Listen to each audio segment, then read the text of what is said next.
duo taqdirni o'zgartiradi. Biza o'sha yoshligimizda xonadonlarda mana shu qariyalar duoga qo'l ochgan paytda uyingga tinchlik xotirjamlik bersin, sihat salomatlik bersin, keyin o't balosidan, suv balosidan asrasin deganda man ko'p o'ylardim, nimaga bunaqa duo qilishadi debdi. Yillar o'tib shu hayotimdagi nima deydi taqdir sinovlaridan o'tganimda xotirjamlik qadriga yetishni boshladim.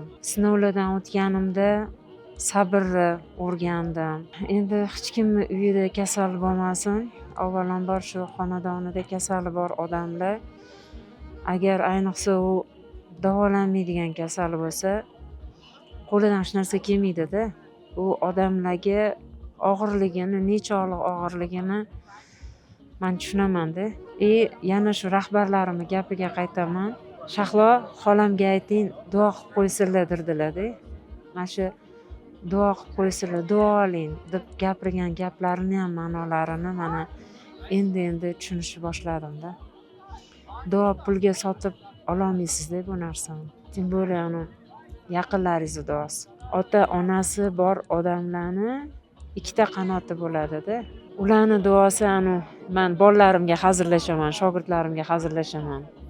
Ota-onalarni, ustozlarni shogirdlariga yoki farzandlariga qilgan duosi klik bo'ladi, uchib boradi deyman-da. U ham mana shunaqa duoda.